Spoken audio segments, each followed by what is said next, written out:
Nanay's Cuisine official channel.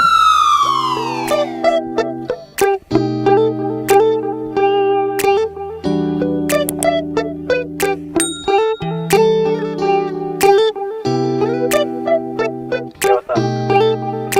Yeah, we're hosting tonight. You free? Yeah. Alright, I'll see you there. Magandang araw mga kabayo! I'm CJ and this is Marga at nagbabalik ang Nanay's Cuisine. For today's video, magluluto po tayo ng isang special grilled bangus. At ito po ang mga kinakailangang sangkap. Boneless bangus. Meron po tayong lasuna at kamatis. Para sa ating mga seasonings, magic sarap at asin, paminta, garlic powder, at chili flakes.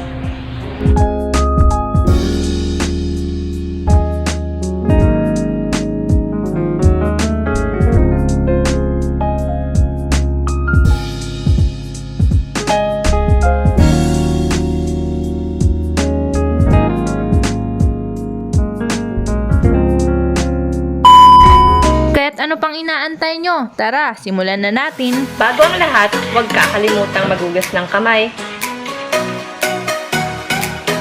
Gayatin ang ating lasuna at ang ating kamatis sa maliliit na hiwa dahil ilalagay natin ito sa ibabaw ng ating bangus.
Para naman sa ating boneless bangus, ipahid natin ang mga seasonings na pampalasa tulad ng asin, magic sarap, paminta, garlic powder at ang ating chili flakes.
Gagamitin natin sa pag-iihaw ay uling dahil wala pa ring masasarap sa ating mga inihaw na putahe kapag sa uling ito niluto.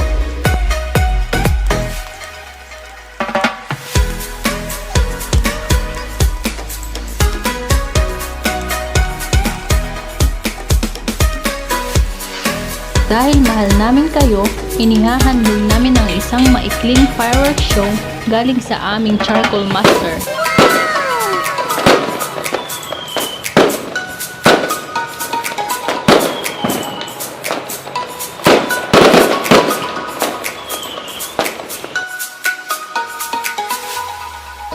simulan na nating ihawin ang bangus.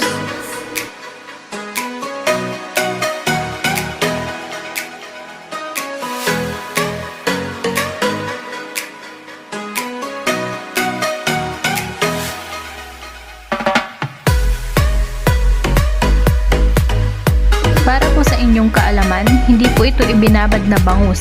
Fresh ito galing palengke at ipinaboneless lamang namin ito. Ito ang basic na paraan pa rin ng pag-iihaw ng bangus. Pero ang kaibahan lamang po ay ipinahati namin sa gitna dahil mas nalulutong mabuti ang loob ng bangus at para sa akin mas the best ito.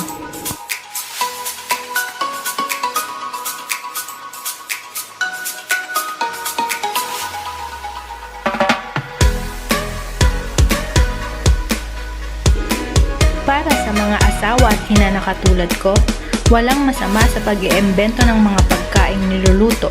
Pangmayaman man ito o pangmahirap, as long as na gusto at masayang nagsasalo-salo ang buong pamilya.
Ayun na nga guys, sana natakam kayo sa aming video. Pwede nyo po itong gayahin dahil napaka-budget friendly lang ito. So for more updates, please subscribe, like, share, and click the notification bell for more updates and videos na i-upload namin. Bye! Thank you for watching!